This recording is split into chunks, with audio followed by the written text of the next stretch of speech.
Ok,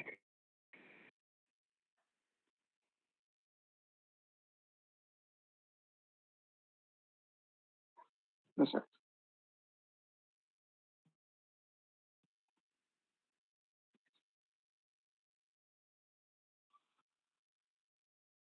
Hola, ¿cómo están? Buenas tardes. ¿Me escuchan?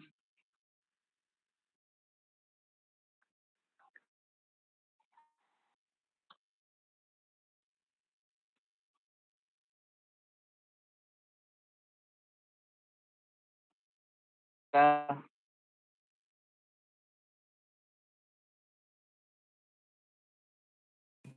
Sí, se escucha, doctor. Oh, perfecto. Ya entiendo que me escuchan. Buenísimo.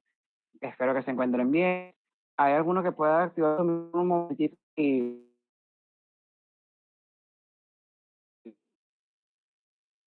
¿Aló?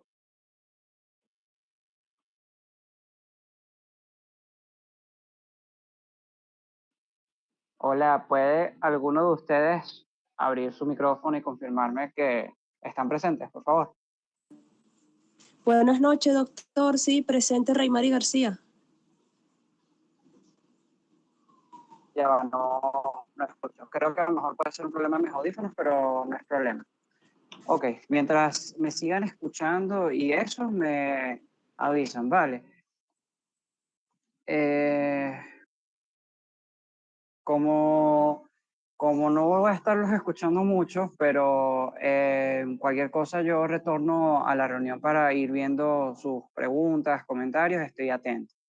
Vale, igual, si hay alguna parte que no se entiende de la lámina o qué sé yo, me avisan, lo anotan y cualquier cosa a través del delegado me mandan la duda para poderse aclarar, porque a diferencia de las clases en vivo, como por temas técnicos y para no atrasar más la clase, voy a continuar así como estamos y eh, igualmente estaré en comunicación con los delegados para que cualquier falla técnica la solventemos en su momento, ¿vale? Bueno, espero que se encuentren bien todos. Ya estamos a punto de terminar el periodo lectivo de 2025 para comenzar en el 2026. Así que bueno, mucho ánimo. Llegamos hasta aquí todos, así que de verdad que súper contento. Y bueno, espero que les esté yendo bien estudiando la materia. Ahorita vamos a comenzar el bloque de neurofisiología.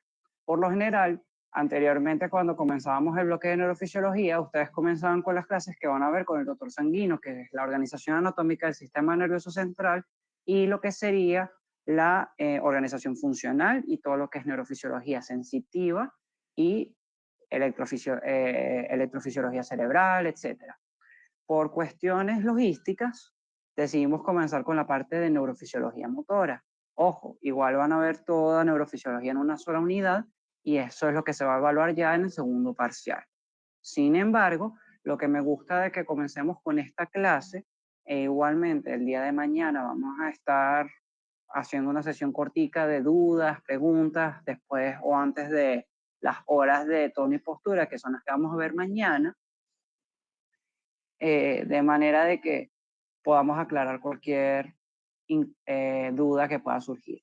Sin embargo, el que entiendan ustedes la organización anatómica de cualquier órgano de los que vamos a ver, y si se darán cuenta, muchas de las unidades y bloques de materia se enfocan primero en que ustedes comprendan cómo es la organización anatómica de forma breve para que puedan comprender cómo se traduce eso en cada una de las funciones fisiológicas de ese órgano. En el caso del sistema nervioso, nos vamos a enfocar en la parte de cómo funciona el sistema motor. Sin embargo, es justamente esta clase introductoria es lo que va a permitir y es la base de lo siguiente que van a ver en motor. Así que por eso que esta clase es tan relevante, ¿ok? Bueno, ya entrando en materia, para esta clase, primero vamos a tener un pequeño repaso de lo que vieron con la doctora Bárbara de los sistemas de control, así como las distintas características del sistema motor con respecto a los tipos de movimiento, que eso es lo que ya conforma la primera hora, así como lo que sería la clasificación de la musculatura esquelética y como componente del sistema motor, lo que es la médula espinal.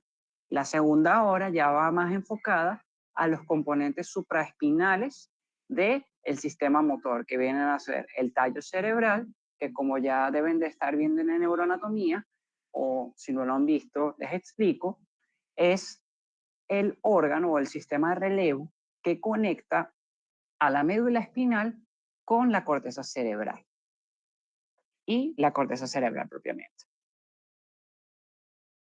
Entonces, el sistema motor básicamente implica lo siguiente. Los movimientos, ya sean de forma voluntaria o involuntaria, van a ser producidos por patrones temporales y espaciales de contracciones musculares orquestadas. ¿Qué significa eso? Significa que el hecho de que, por ejemplo, para uno poder tomar un vaso de agua, primero tengo que contraer los músculos de la palma de la mano y luego el bíceps para poder acercar el vaso. Justamente esa contracción y esa secuencia de contracción muscular es lo que va a conformar el movimiento. ¿Y por quién va a estar orquestada esa secuencia de contracciones musculares? Por la médula espinal y el encéfalo, que el encéfalo se refiere a lo que sería el cerebro, el cerebelo y el tallo encefálico, así como los núcleos basales, que ya los veremos más adelante, los verán con el doctor Sanguino. El análisis de los circuitos que conforman el sustrato anatómico, es decir, la base anatómica por la cual se modula ese movimiento, es fundamental para entender tanto los comportamientos típicos propios de una persona como la etiología de una variedad de trastornos neurológicos, como por ejemplo la enfermedad de Parkinson, otras enfermedades neurodegenerativas, las epilepsias, movimientos involuntarios, las enfermedades cerebrovasculares, etc. Por lo que es por eso que esta clase es tan importante para ustedes como médicos. Entonces, los sistemas de control, como vieron más adelante, como vieron anteriormente, o por lo menos para efectos de lo que sería el control del sistema motor, podemos considerar dos tipos, lo que sería el control balístico y el control paramétrico.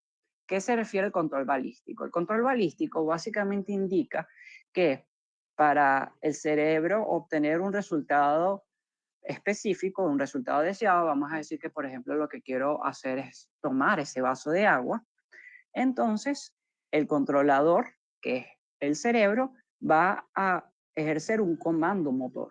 Ese comando motor va a ser efectuado por un efector, que en este caso sería la musculatura esquelética, para obtener ese resultado. Si bien eso es lo que explica cómo podemos tener movimientos bruscos, directos, generalmente involuntarios, es decir, que no son controlados por la conciencia, son susceptibles a perturbaciones. Y por eso es que este es un sistema básico, pero que forma el sustrato de los sistemas de control un poco más complejos por los cuales se guía el sistema motor, que son los sistemas de control paramétrico, que fueron los que profundizaron con la doctora Bárbara, lo que sería el sistema de prealimentación y el sistema de retroalimentación negativa. El sistema de retroalimentación positiva no está presente, como pueden ver, solamente la retroalimentación negativa. ¿Por qué se llama paramétrico? Porque paramétrico hace referencia a un parámetro, es decir, por ejemplo, yo quiero tener la mano elevada a una altura determinada. Vamos a decir que estoy frente a una mesa alta y yo quiero agarrar el vaso que está en esa mesa alta. Entonces, para que yo pueda obtener el resultado deseado, que en ese caso es tomar agua, entonces el cerebro ajusta la postura de la mano. Entonces, siendo el cerebro el controlador. El controlador ejerce su acción sobre los efectores, que en este caso son la musculatura esquelética, para generar un resultado obtenido. Sin embargo, como la perturbación externa genera alteraciones sobre ese resultado obtenido, errores, entonces la retroalimentación es lo que va a ser mediado por el sistema nervioso sensorial para detectar ese error y mediante el ajuste de parámetros, entonces poder ejercer una acción específica sobre el controlador que corrija el movimiento y acerque más el resultado obtenido con el resultado deseado. A diferencia del sistema de prealimentación que se va a anticipar a las perturbaciones y corrige el movimiento antes de que ocurra para ya ajustar el resultado deseado hacia el resultado obtenido. ¿Ok? Disculpen las perturbaciones.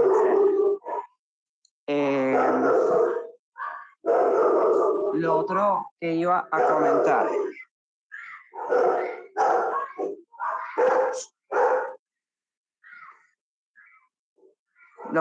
a comentar. Entonces, teniendo en consideración esos sistemas de retroalimentación y de prealimentación, tanto por parte de lo que sería el control del movimiento, entonces ahora estudiamos lo que serían los distintos tipos de actividad motora. Está la motricidad estática, que básicamente implica que los movimientos corporales se puedan mantener fijos en una postura y esto que permite mantener un tono muscular, un balance o una postura. A diferencia de la motricidad dinámica, en la que los segmentos corporales van a cambiar de posición y eso es lo que permite que ocurra un movimiento en específico. Eso es lo que permite que la persona se pueda desplazar, hablar o manipular objetos. ¿Ok? Entonces, ¿por qué es importante conocer la diferencia entre los movimientos estáticos y los movimientos dinámicos? Porque justamente es lo que va a determinar la diferencia de cuál sistema dentro del sistema motor modula dichos movimientos, ya sea movimientos estáticos que impliquen mantener una postura o movimientos dinámicos que impliquen desplazamiento, comunicación o manipulación de objetos. Luego, tenemos que diferenciar lo que serían los movimientos reflejos de los movimientos voluntarios. Los movimientos reflejos son movimientos estereotipados, es decir, que se producen con una misma forma y de una manera particular que es propio del reflejo y que es característico. Es decir, cuando uno aplica un estímulo, por ejemplo, el martillo de reflejo sobre la rodilla para obtener el reflejo de que la pierna se contrae provocando como una patada, por contracción en este caso del recto femoral y del cuádriceps femoral, vemos cómo eso va a ocurrir es por la presencia de un estímulo de presión, que en este caso es el martillo. Si colocas una luz sobre la rodilla, es un estímulo distinto que no va a producir una respuesta de contracción muscular porque no está estimulando la vía sensitiva específica para el reflejo. Es por eso que si colocas una luz sobre la rodilla, no vas a obtener ningún tipo de movimiento reflejo, sino que tiene que aplicarse el estímulo específico, que en este caso es un estímulo de presión que se hace con el martillo de reflejos. Y el sustrato anatómico es el arco reflejo, que ya lo veremos más adelante. Es bien importante que tengan en consideración el arco reflejo. El arco reflejo se los pregunto muchísimo, porque justamente es lo que representa la base anatómica y fisiológica de esos movimientos reflejos. También es importante que consideren que el estímulo para que pueda generar un movimiento reflejo tiene que ser de adecuada calidad e intensidad. ¿Con qué respecto a la calidad? Lo que estaba mencionando con respecto al tipo de estímulo. No es lo mismo que yo produzca un golpe con el martillo de reflejos a que coloque una luz sobre la rodilla. Uno sí va a producir la contracción del cuádriceps femoral y el otro no, porque está estimulando el receptor adecuado, la modalidad específica. En cambio, si el estímulo es de poca intensidad, es decir, si yo golpeo con el martillo muy flojito sobre la rodilla, es muy poco probable que se alcance el umbral para poder generar potenciales de acción por parte de los receptores que captan ese estímulo de presión. En cambio, si golpeo con el martillo de reflejos con una intensidad adecuada, entonces se obtiene una respuesta adecuada, porque superamos ese umbral para que se generaran los potenciales de acción. En cambio, los movimientos voluntarios, a diferencia de los movimientos reflejos que dependen del estímulo externo, dependen ya de la motivación del individuo y son respuestas conscientes, es decir, que ya las pensamos con nuestra conciencia porque se generan en la corteza cerebral. Entonces, su sustrato anatómico, a diferencia del movimiento reflejo que es mediado por el arco reflejo, es mucho más complejo porque implica varias redes neuronales. Disculpen. Ahora, con respecto a la actividad motora innata y aprendida, tenemos que los movimientos innatos son, así como los movimientos reflejos, respuestas estereotipadas. Es decir, que va a ser la misma respuesta estereotípica cuando se estimula y no va a depender del aprendizaje. Por eso es que les pongo la imagen de ese neonato, ese bebé recién nacido, porque ese bebé recién nacido ya presenta esos movimientos. Todos los presentamos en el momento desde que nacemos porque dependen de el genotipo de la persona, ya están impregnados en nuestro código genético. Son secuencias complejas y su sustrato no es el arco reflejo, sino que son los centros generadores de patrones. ¿Qué es un centro generador de patrón? Básicamente es un grupo de neuronas que va a generar una frecuencia de descarga de potenciales de acción específica para generar ese movimiento. En este caso, en la imagen, ven lo que se llama el reflejo de marcha automática. Si ustedes sostienen un bebé recién nacido por el torso y lo acercan hacia una superficie con los pies, él va a hacer un movimiento como si estuviera caminando. Sí, el neonato es incapaz de caminar en ese momento porque no ha tenido suficiente neurodesarrollo, pero por ese sustrato genético ya presenta ese reflejo, así como ese reflejo como otros que verán en pediatría más adelante como reflejos propios del recién nacido, son respuestas motoras importantes, porque si uno evidencia que están ausentes, significa que hay un problema en el desarrollo del sistema nervioso de ese bebé. En cambio, los movimientos aprendidos son todos los movimientos para los cuales el cerebro establece un nuevo circuito neuronal a través de la neuroplasticidad que vimos en la clase de sinapsis. Y ese circuito a la larga se vuelve de forma automática, por lo que es un patrón que se va a adquirir de forma empírica, es decir, a través de la experiencia y no depende de los genes. Por eso es que pongo la imagen de los muchachos conduciendo bicicleta, porque ¿qué sucede? Dependiendo de sus experiencias previas, ustedes pueden ser capaces de conducir una bicicleta o no. Por ejemplo, en mi caso personal, yo sí puedo conducir una bicicleta, pero no puedo conducir un carro, porque por mis experiencias previas solamente he podido aprender a conducir una bicicleta. Pero ¿qué pasa? Uno de niño, cuando aprende a conducir una bicicleta, uno comienza con las rueditas de entrenamiento, no mantienes el equilibrio adecuadamente, uno piensa primero un pedal, después el otro, pero ya después, si una persona ha conducido bicicleta lo suficiente, ese circuito se mantiene de forma automática. Y a lo mejor puede pasar tiempo desde que la última vez que conduciste una bicicleta, pero como esos circuitos quedaron establecidos, cuando tú agarras una bicicleta a lo mejor puedes tener un poquito de torpeza, pero no la misma que cuando comenzaste a aprender cuando eras niño. Es por eso que el sustrato anatómico es mucho más complejo pero depende en parte de esos centros generadores de patrones, porque justamente es un tipo de memoria que se llama memoria implícita. Depende de circuitos neuronales que generan el patrón de secuencias de contracciones que permiten que, por ejemplo, caminemos.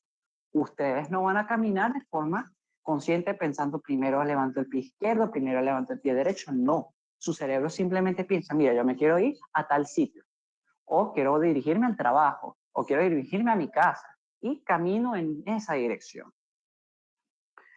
Ahora, ¿cómo clasificamos a la musculatura esquelética en el contexto del estudio del sistema motor? Porque una cosa es lo que vieron en las clases de fisiología de la musculatura esquelética, a cómo nos referimos en el contexto de el sistema motor. Tenemos que los músculos agonistas son aquellos que van a colaborar entre sí para producir un movimiento determinado, como por ejemplo el bíceps radial y el brachioradial, el bíceps braquial y el brachioradial, perdonen, para flexionar el antebrazo sobre el brazo. Los dos son músculos agonistas de qué movimiento? La flexión del antebrazo sobre el brazo. En cambio, el músculo antagonista se opone al movimiento. Es decir, ¿cuál es el músculo que anatómicamente se opone a la flexión del antebrazo sobre el brazo? El tríceps braquial, que produce la extensión del antebrazo sobre el brazo. Así es como uno puede diferenciar cuando, por ejemplo, uno indica que en un sistema nervioso se produce la contractura de músculos agonistas a un movimiento, o cuando se favorece la contracción de músculos antagonistas. Luego tenemos lo que sería, de acuerdo a la ubicación anatómica, tenemos la musculatura axial, la musculatura proximal y la distal. La musculatura axial, por su nombre axis, eje, acuérdense del eje del cuerpo, va a corresponder a la musculatura de la cabeza, el cuello, el tronco y la pelvis.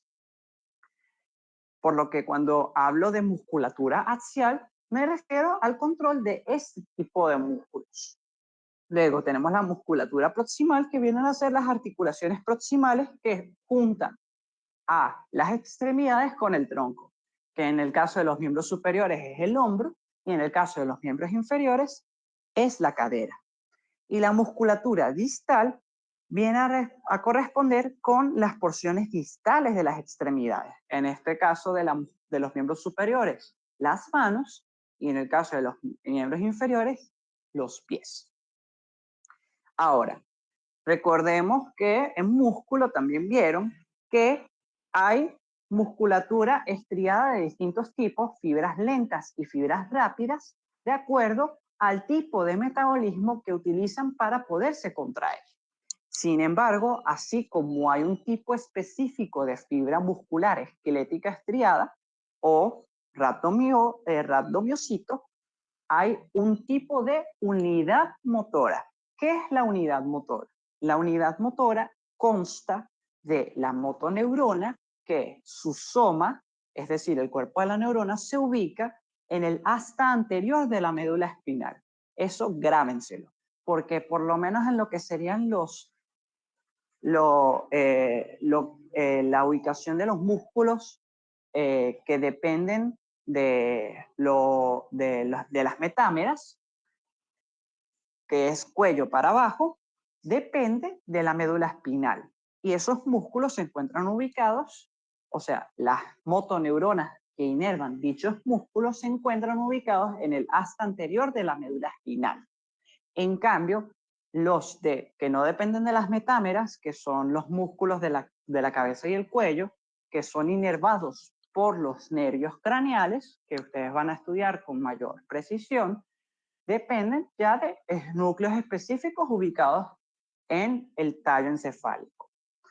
Ahora, esa unidad motora que es la motoneurona y el músculo que inerva, dependiendo del tipo de músculo inervado, pueden ser unidades motoras lentas, unidades motoras rápidas, que pueden ser a su vez, dependiendo del tipo de metabolismo que las regula, rápidas glicolíticas y rápidas oxidativas.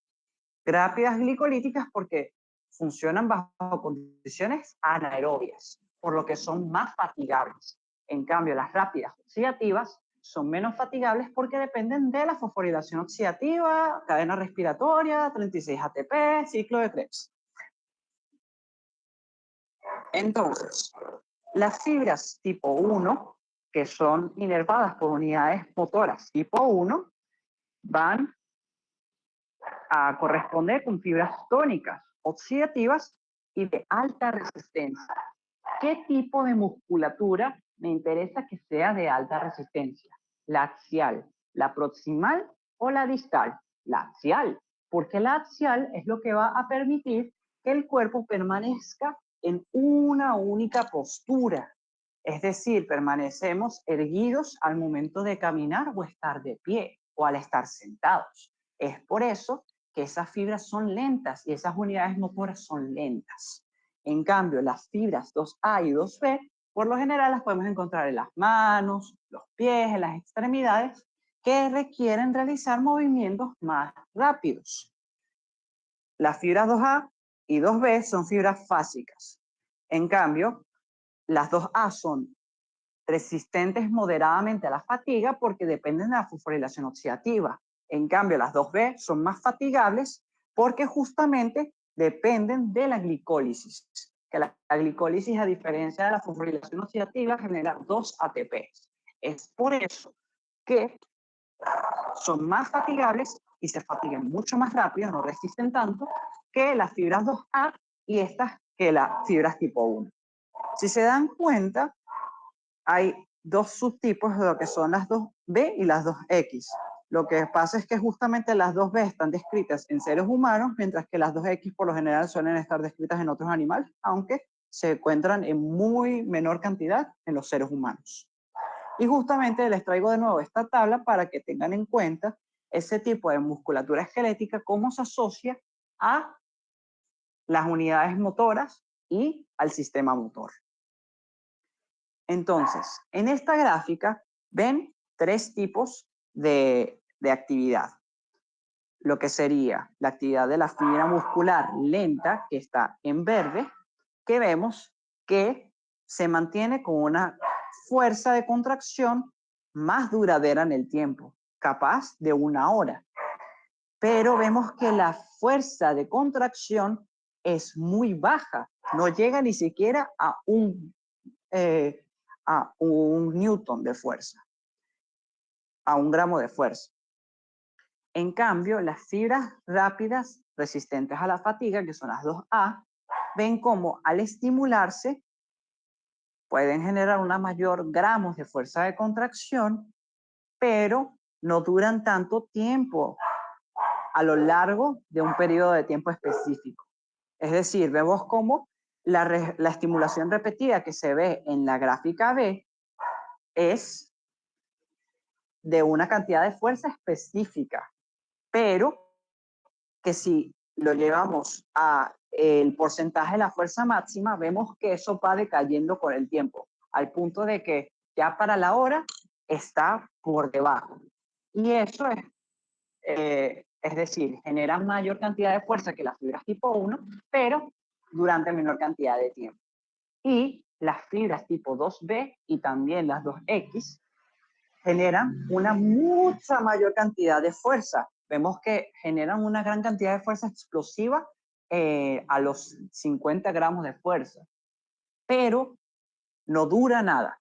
Ya para los 2 minutos la fibra se fatigó porque se acabaron las reservas de glucógeno y los procesos de glicólisis, se produjo ácido láctico que se acumula en las fibras musculares y duele. Entonces, es por eso que son perfectas para las personas que hacen halterofilia, es decir, levantamiento de pesas, porque permite levantar una gran cantidad de fuerza, pero no son buenas para los maratonistas porque justamente el maratonista requiere que la fibra se mantenga en buena contracción. Y es por eso que, dependiendo del tipo de deporte que se practica, la configuración de las fibras musculares es distinta. Ahora, ya pasando lo que es la musculatura esquelética dentro del sistema motor, porque es importante que consideren la musculatura esquelética porque justamente es el efector.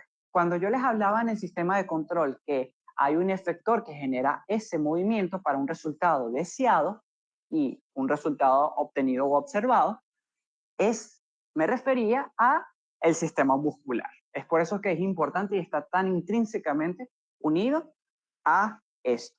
En cambio, tenemos que los componentes ya propios del sistema nervioso que conforman el sistema motor incluyen a la médula espinal, el tallo encefálico y la corteza cerebral.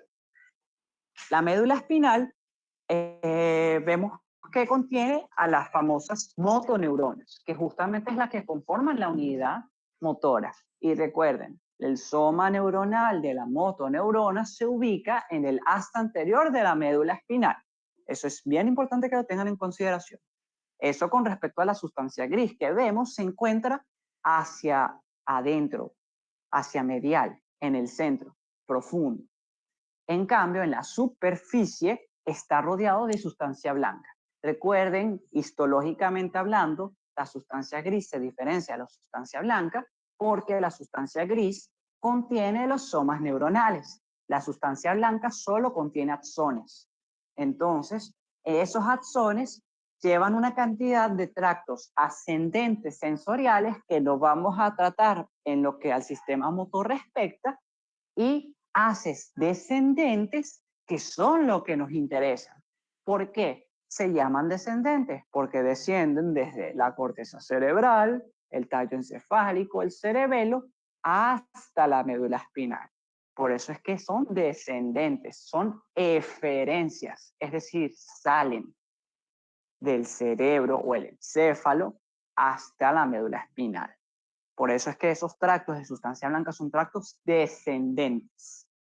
Luego, el tallo encefálico básicamente contiene varios sistemas moduladores, que incluye al cerebelo, a los núcleos de los pares craneales, que cuando hablan de lo que es un origen real, se refiere a dónde están los somas neuronales de esos pares craneales. Luego tenemos la formación reticular, que son núcleos más desorganizados que están a lo largo del tallo encefálico, y los tractos largos. ¿Por qué los tractos largos? Porque eso incluye tanto los tractos ascendentes sensitivos como los tractos descendentes motores. Y la corteza cerebral, donde está la corteza motora primaria, la premotora y las distintas áreas de asociación, que ya veremos más adelante qué significa cada cosa. Eso es más propio de la segunda hora de la organización del sistema motor. Entonces, teniendo todo esto en cuenta, ¿cuáles son los componentes del sistema motor? Primero, hay una parte del sistema nervioso que define qué hacer. La parte del sistema nervioso que define qué hacer incluye a la corteza motora, que justamente es la que se encarga de esa planificación y la iniciación del movimiento. Ok. Ahora, el dónde hacerlo se basa en justamente partes del sistema nervioso que van a definir dónde se va a realizar el movimiento y cuál. Y para eso intervienen de forma indirecta también lo que serían los núcleos o ganglios basales, el cerebelo y los distintos centros del tallo encefálico o brainstem, como lo ven allí. El cerebelo, como ven, es el que coordina el movimiento en acción. Es por eso que para que nuestros movimientos sean más refinados y menos burdos, es que actúa el cerebelo. En cambio, los núcleos basales se encargan en ayudar el iniciar un movimiento que se quiere realizar, un movimiento intencionado, y la supresión de movimientos que no se quieren realizar.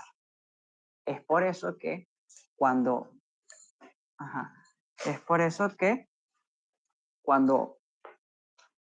hay enfermedad, por ejemplo, del cerebelo, hay afectación de la coordinación del movimiento.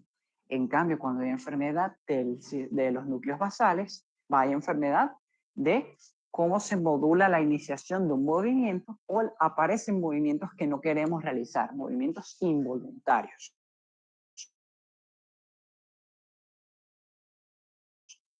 En cambio, los centros del tallo encefálico modulan también control postural, movimientos generadores de patrones y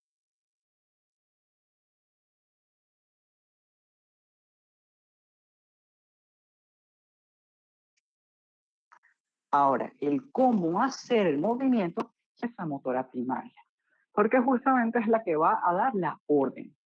Y esa orden va a ser transmitida a través de un tracto descendente que llega hasta la motoneurona. Justamente en la médula espinal es donde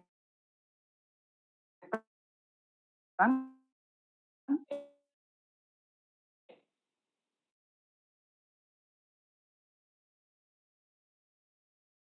neuronas, por lo menos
es por eso que esa organización somatotópica da como una representación interna del cuerpo, que es lo que se conoce como homúnculo. Ya eso lo veremos más adelante cuando vean lo que es la corteza motora, porque se refiere a cómo el cuerpo tiene una imagen interna sobre sí mismo en el caso del cerebro. Y en médula espinal se ve de forma burda porque, claro, una neurona representa lo que sería el tronco, mientras que otro tipo o grupo de neuronas, las manos. Y la unidad motora, que como ya les dije previamente, engloba la estrecha relación entre la motoneurona y las múltiples fibras musculares que esa inerva, que dependiendo del tipo de fibra muscular, esa unidad motora va a ser lenta, rápida resistente o rápida fatigable.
Muchachos, ¿me escuchan? Sí, doctor. Sí, doctor, ya se escucha. Ok, perfecto, perfecto. Hubo un momento en el que la conexión que tenía se cayó. ¿Cuál fue la última parte que escucharon?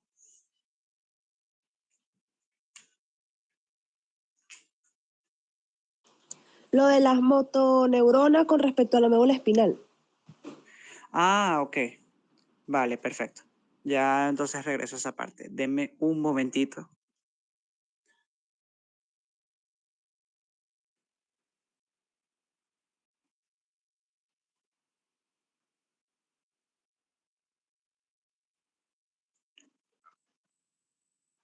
¿Me confirman si ven la presentación, por favor? Sí, sí se ve. Perfecto. Ok. ¿Fue esta lámina la última que vieron? Sí, esa. Ah, perfecto. Ok. Bueno, sí, igual ya estábamos terminando, igual ya estaba terminando con esta idea. Pero básicamente es eso, que justamente la unidad motora conforma lo que sería la médula espinal propiamente, que es lo que, o sea, perdón, la motoneurona, que se ubica en el asta anterior de la médula espinal, eso es importante que se lo graben, y que justamente esa motoneurona, de acuerdo al tipo de fibra muscular que inerva, esa unidad motora va a ser lenta, rápida, resistente o rápida, fatigable, se inerva fibras tipo 1, tipo 2A o tipo 2B respectivamente. Entonces, la médula espinal, a su vez, tiene dos tipos de motoneurona de acuerdo a su tamaño. Está la motoneurona alfa y la motoneurona gamma, porque justamente ambos son tipos de fibras tipo A alfa y A gamma. Por eso es que se le llaman así. ¿Cuál es más grande? La motoneurona alfa. ¿Y cuál es más pequeña? La motoneurona gamma. Por lo que, ¿cuál conduce la corriente eléctrica por el impulso nervioso más rápido? La motoneurona alfa con respecto a la gamma. Entonces, vemos que las motoneuronas alfa son neuronas de gran tamaño.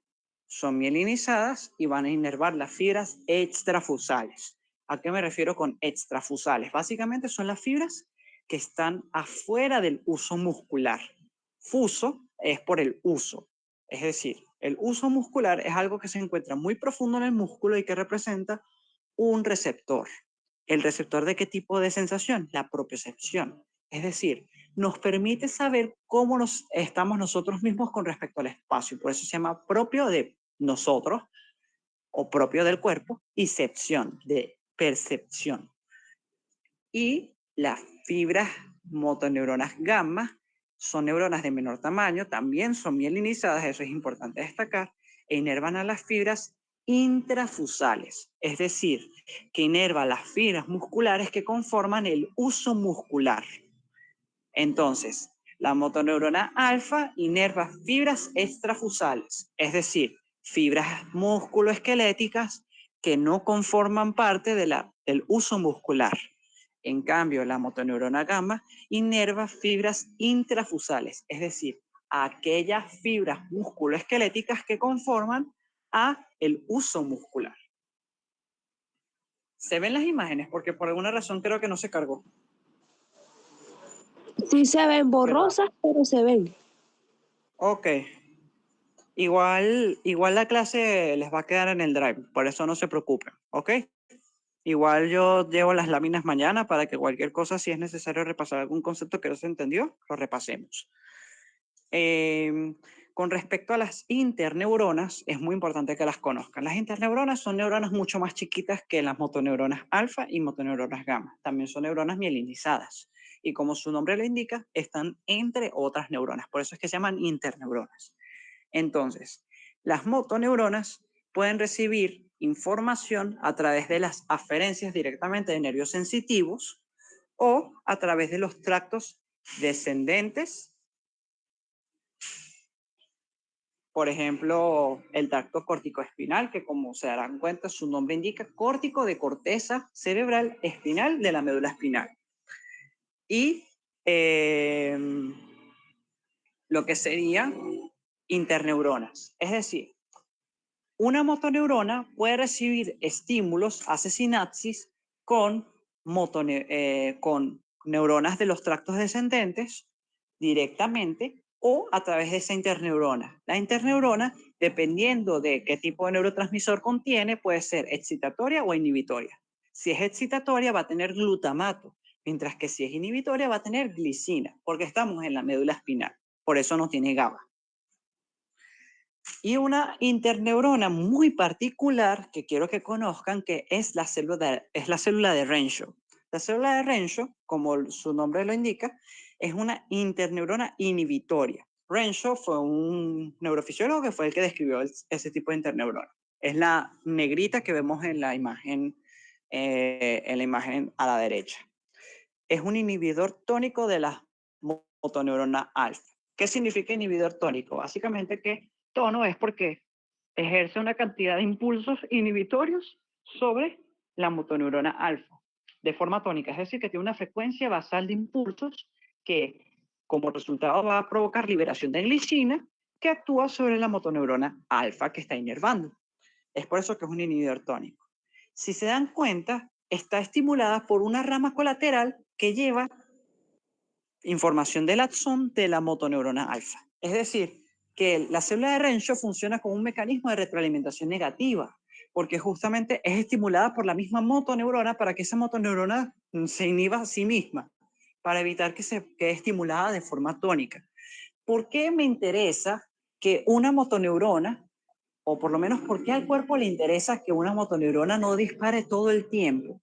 Porque si no, implicaría que un músculo se encuentre tetánico, rígido, completamente contraído y no puede hacer más nada, porque si se dan cuenta, una persona que tiene una contractura muscular severa no va a poder movilizarse de forma adecuada. Es por eso que necesita inhibirse de vez en cuando. Y justamente va a actuar también no solamente sobre ese tipo de fibras del tipo motoneurona alfa, sino también sobre las fibras aferentes. Lo que pasa es que son unas fibras aferentes específicas que son las fibras 1A.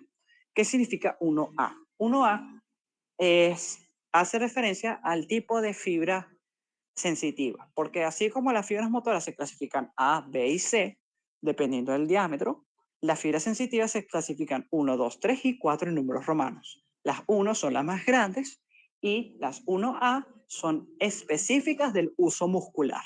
Eso ya lo veremos más adelante cuando veamos tono y postura. Entonces, y vamos a la última parte de lo que sería la primera hora, que son los movimientos reflejos. Recuerden que el sustrato del movimiento reflejo es el arco reflejo. Y el arco reflejo está compuesto de 5 componentes, que eso me interesa que se lo sepan pero bien, porque justamente dependiendo de dónde esté la lesión, va a haber una manifestación clínica. Es por eso que, ¿cuáles son los 5 componentes del arco reflejo? Tenemos el receptor sensorial, que es el que va a captar el estímulo que desencadena el reflejo. En el caso del reflejo rotuliano o reflejo osteotendinoso, que es un tipo de reflejo profundo, también se le conoce como reflejo de estiramiento tendinoso, es estimulado por el martillo. ¿Por qué por el martillo? Porque el martillo, al golpear el tendón, al percutir el tendón, va a producir que el uso muscular se estire. Al estirarse el uso muscular, aumenta la cantidad, la frecuencia de disparos que genera esa fibra aferente, porque es la forma en cómo va a codificar ese estímulo. Eso lo verán más adelante cuando vean codificación sensorial. Entonces, esa información sensorial sensada por el uso muscular va a ser transmitida por la fibra aferente primaria. Esa fibra sensorial aferente primaria es lo que va a llevar la información desde el uso muscular hasta la médula espinal. Esa neurona es muy particular porque es una neurona pseudo-unipolar. ¿Qué significa que es pseudo-unipolar?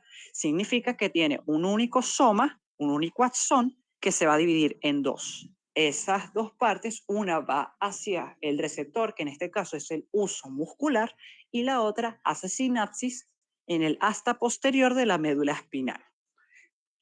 Entonces, eso es lo que sería el segundo componente del arco reflejo, que es la fibra sensorial aferente, que es la que lleva la información sensorial sensada por el estiramiento del uso muscular.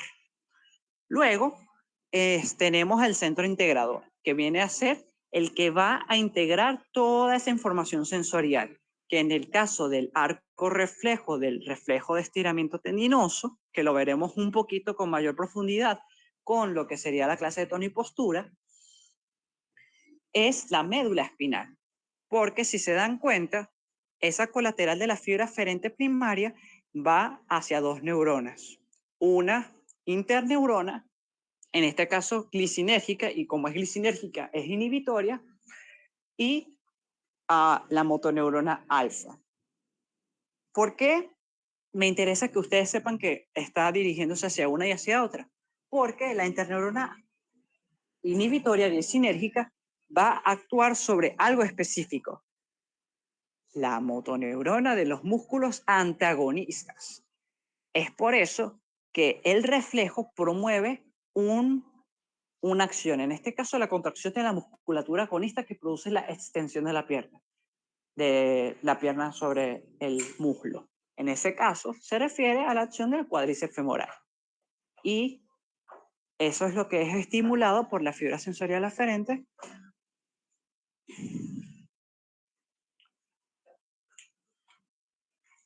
Ok. Disculpen. Lo que estaba diciendo anteriormente. Que lo que es la... disculpen. La fibra sensorial aferente lleva la información del estiramiento del uso muscular. Eso es lo que va a ser captado por parte de eso es lo que va a ser captado por lo que sería la fibra aferente primaria, que es lo que va a transmitir la información hacia la motoneurona alfa, que inerva a la musculatura agonista. En este caso se está estimulando el cuádriceps femoral, entonces eso es lo que produce la extensión de la pierna sobre el muslo y se inhibe la contracción del músculo semitendinoso, semimembranoso y bíceps femoral, que son musculaturas flexoras. Es decir, que se inhibe la acción de la musculatura antagonista de la extensión de la rodilla, es decir, de la pierna sobre el muslo. Es por eso que se estimula la acción de la musculatura agonista y se inhibe la acción de la musculatura antagonista, que ese es el cuarto componente, que es la fibra motora eferente o la motoneurona. Y el quinto componente es el efector, que en este caso específico del reflejo rotuliano es el cuádriceps femoral. Entonces, hasta ahora, ¿hay alguna duda?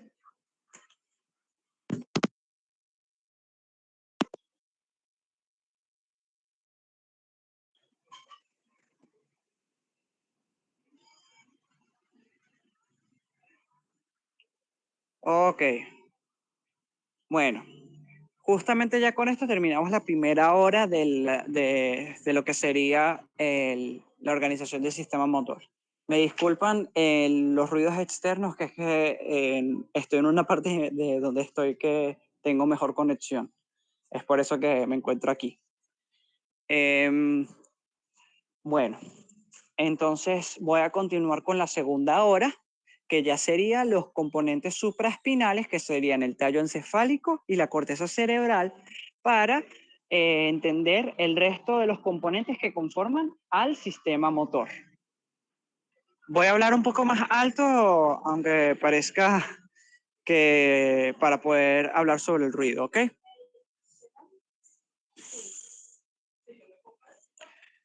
Ok. Ya va, voy a ver si colocando el micrófono. Vale. ¿Me pueden indicar si escuchan con claridad, por favor? Sí, ¿Sí me escuchan? Te escucho perfecto. Buenísimo, buenísimo. Ok, igual cualquier parte que no se entiendan, que quieran que vuelva a repetir, me avisan, o si no, igual mañana la revisamos por encima antes de la clase, ¿ok?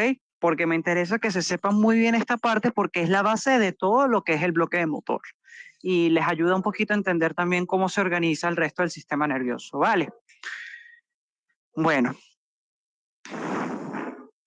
ahora, ya entrando en la segunda hora de materia, entonces tenemos lo que sería el tallo encefálico y la corteza motora. Lo que sería la recapitulación son un conjunto de láminas que van a encontrar al final de la presentación, que eso ya es más para consumo de ustedes que otra cosa. No lo vamos a revisar en la clase, sino que ya ustedes lo pueden utilizar para estudiar.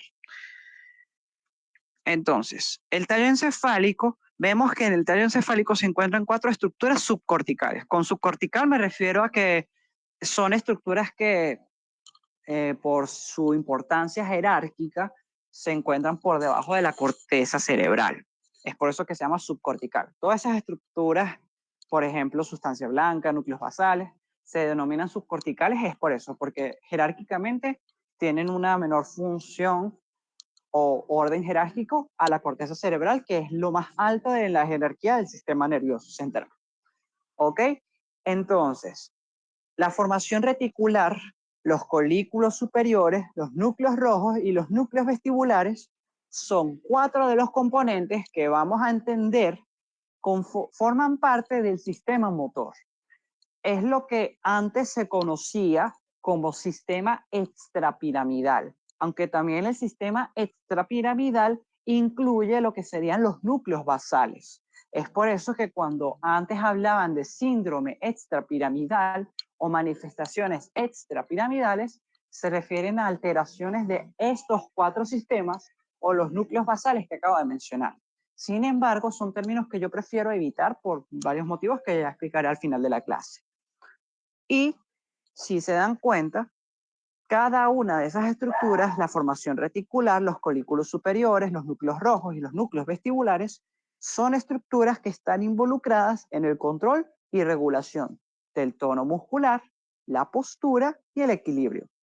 Y muy importante que eso lo tengan en cuenta, algunas de estas estructuras contienen centros generadores de patrones, por lo que esos centros generadores de patrones es lo que permite que podamos hacer movimientos estereotipados de forma automática, de forma ejecutada. Nosotros no estamos pensando, mira, tengo que contraer primero el pie izquierdo, luego el pie derecho para poder caminar, sino que se va a ejecutar de forma automática por ese centro de generador de patrón. Con la respiración sucede similar, con las contracciones cardíacas sucede similar. Y también contiene los nervios craneales, tractos largos, tanto ascendentes como descendentes, la formación reticular y el cerebelo. Ahora, hay un concepto experimental que describió el doctor Sherrington, quien es considerado por muchos el padre de la neurofisiología, así como Walter Claude Bernard es el padre de la fisiología. El padre de la neurofisiología es Charles Sherrington. Sherrington descubrió que cuando en un gato y en un mono tú cortas la unión de la médula espinal con el tallo encefálico y se separa, es que se obtiene esa condición experimental, lo que es el animal espinal. Se conservan las respuestas reflejas. ¿Por qué se conservan las respuestas reflejas? Porque el sustrato anatómico de esa respuesta refleja, que es el arco reflejo, se encuentra intacto, porque eso se integra en la médula espinal. Pero se perdió la capacidad del animal para poder mantener la postura y poder realizar movimientos voluntarios. Es decir, que el animal no se podía mover porque no quiere moverse, pero no puede porque se perdió esa conexión entre el cerebro y el encéfalo con la médula espinal. En un ser humano lo podemos ver en aquellas personas que quedan cuadriparéticas, como por ejemplo, como en la película de Intocables o en la película de Me Before You con Sam Claflin, porque son personas que su médula espinal quedó seccionada y se perdió esa conexión entre el cerebro y el encéfalo con la médula espinal, por lo que de cuello para abajo no pueden mover nada ni sentir nada, pero lo que más me interesa es que no pueden mover nada de forma voluntaria, sino que solamente conservan es los movimientos reflejos. ¿Ok? Eso es lo importante y es por eso que quiero que conozcan el animal espinal. Ahora, el tallo encefálico tiene dos tipos de sistemas involucrados en el movimiento, que por su ubicación anatómica se pueden clasificar en sistema medial y sistema lateral. El sistema medial va a estar conformado por 3 tractos. Con tracto me refiero a sustancia blanca. Eso es lo que va a descender desde el punto o centro del tallo encefálico involucrado hasta la médula espinal. Es por eso que cada uno de esos tractos se llaman tracto o blanco espinal. Entonces, porque va a depender de dónde vienen. Por eso es que en neuroanatomía se darán cuenta que las cosas no hay pele porque te dice de dónde viene y a dónde va. Y de esa forma tú puedes ir viendo cómo funciona. Entonces, ¿cuáles son los 3 tractos que conforman el sistema medial? Está el tracto vestíbulo espinal, está el tracto tecto espinal y el tracto retículo espinal. ¿De dónde vienen? El vestíbulo espinal de los núcleos vestibulares. El tecto espinal del tectum mesencefálico, que es la parte posterior del mesencéfalo.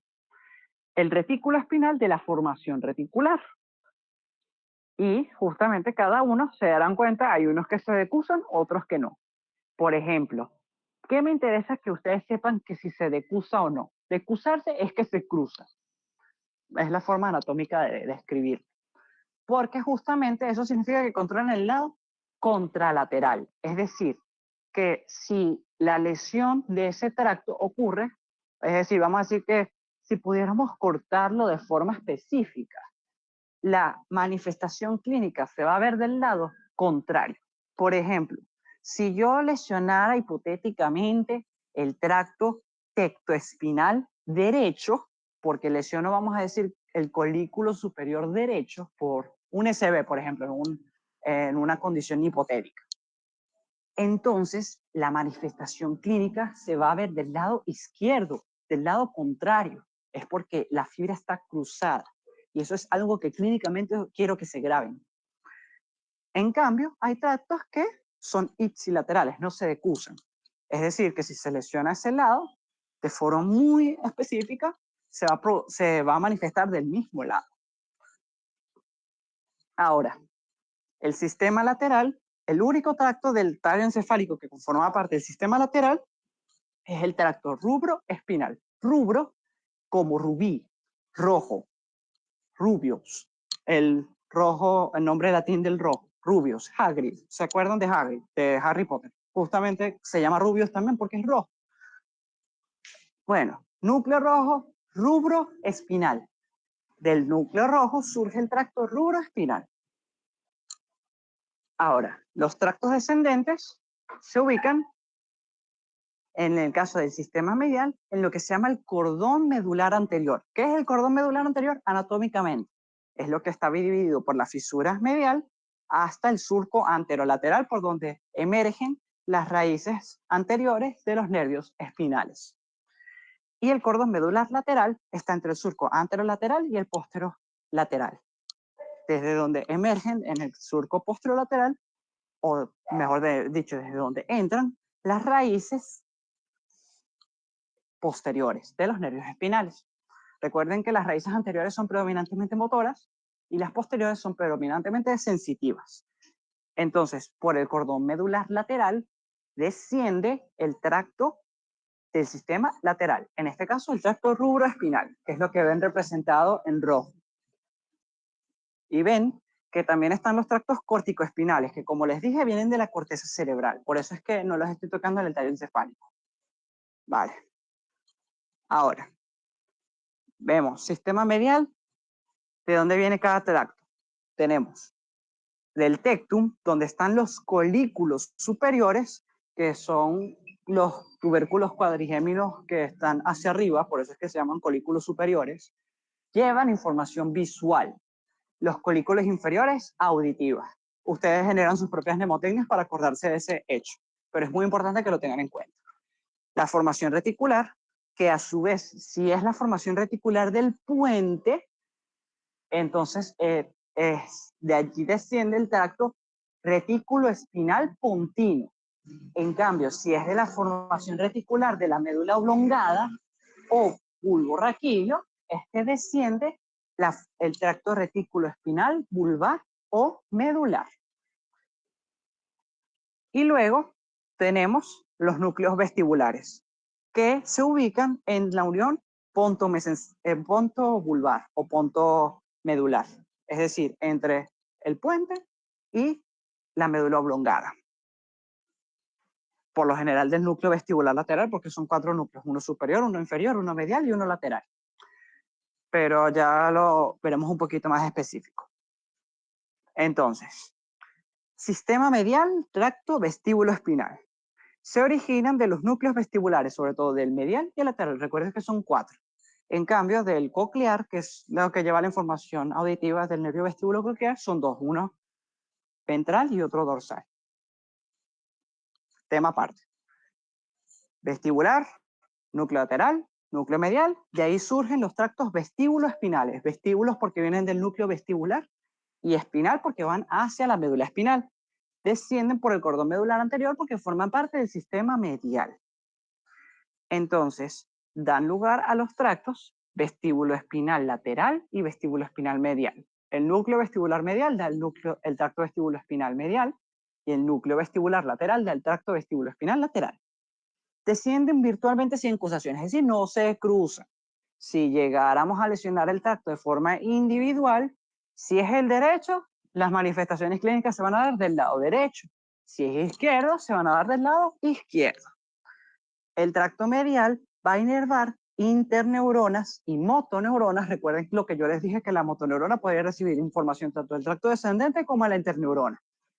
De la región cervical, es decir, es musculatura axial y en este caso de la región cervical, de forma bilateral, es decir, que inervan tanto a los de un lado como a los del otro, tanto el derecho como el izquierdo. Es por eso que permite regular a la musculatura cervical en respuesta a la estimulación de los canales semicirculares. ¿Qué pasa? El sistema vestibular, ya lo verán cuando vean el sistema vestibular, detecta 2 tipos de aceleraciones. Aceleraciones lineales de la cabeza, para ubicar la cabeza con respecto al cuerpo, y aceleraciones angulares. Son los canales semicirculares los que detectan las aceleraciones angulares. Es decir, si yo lateralizo mi cabeza hacia la derecha, la pongo hacia la derecha, entonces se van a activar las fibras del tracto vestíbulo espinal medial para activar la respuesta a la musculatura cervical para que se contraiga. Y luego tenemos el tracto lateral. El vestíbulo espinal lateral va a inervar interneuronas y motoneuronas de los músculos proximales, es decir, a nivel de las extremidades, hombros y caderas. ¿Por qué le interesa a el cuerpo y al sistema vestibular inervar eso? Porque justamente es lo que va a permitir activar a los músculos antigravitatorios.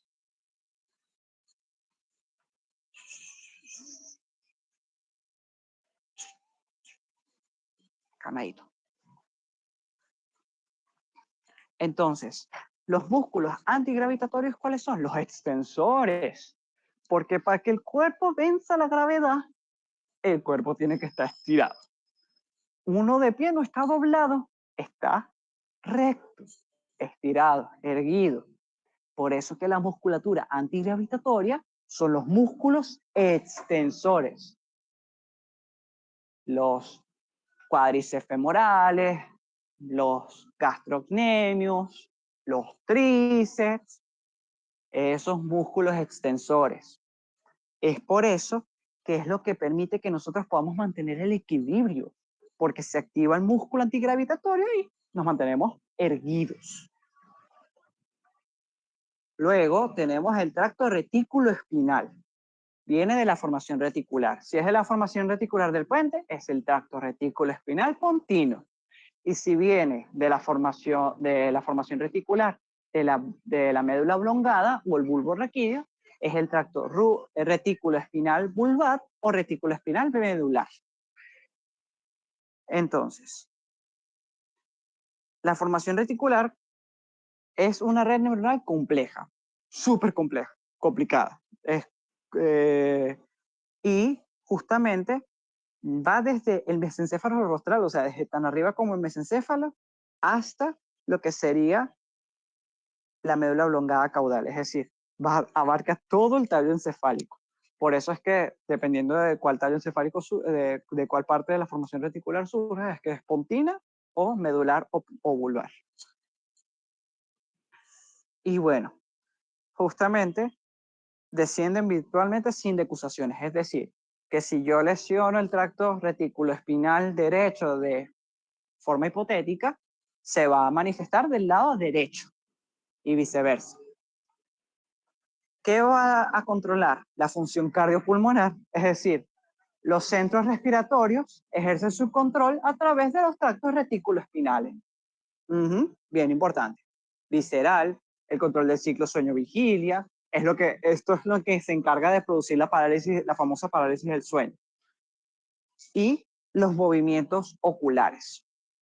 Porque justamente, si bien los movimientos oculares también son modulados por el tracto vestibuloespinal, porque justamente dependiendo de cómo se mueve la cabeza, queremos que la mirada se mantenga estable, porque si está inestable nos vamos a marear. También está en parte modulado por la formación reticular. Pero ya veremos eso un poquito más, eso lo verán un poquito más profundo en lo que es el control del sistema vestibular.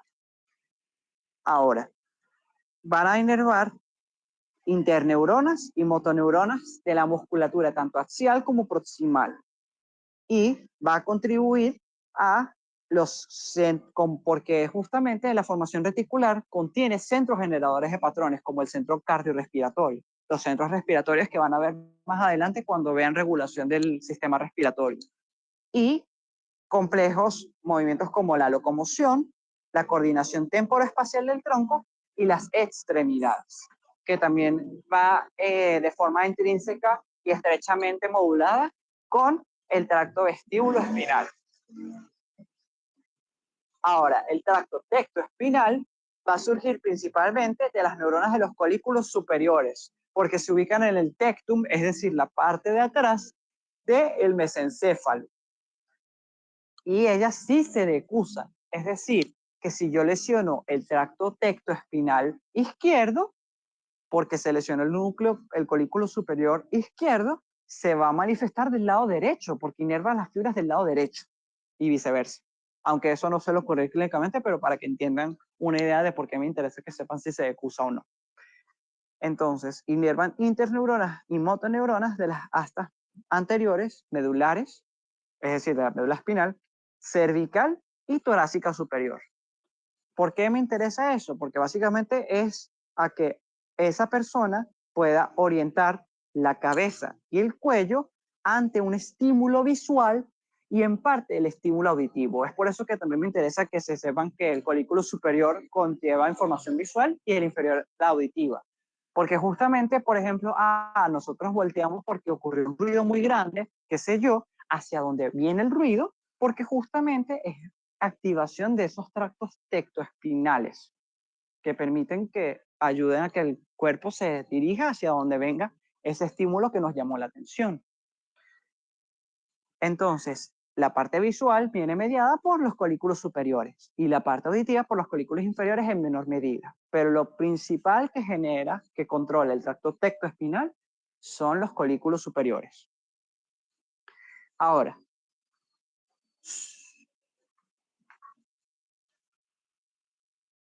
disculpen.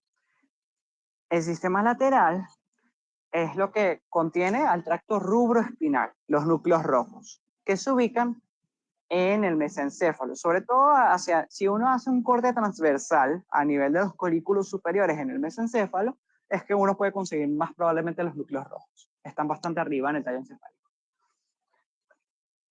Los núcleos rojos, y histológicamente hablando, tienen dos porciones. Una porción parvocelular, es decir, son células pequeñas, y una porción magnocelular, células grandes. La porción magnocelular es la que va a generar el tracto rubroespinal. La parvocelular no, es la magnocelular. Sin embargo, la parvocelular es más importante en el humano porque está más desarrollada. La magnocelular no está tan desarrollada.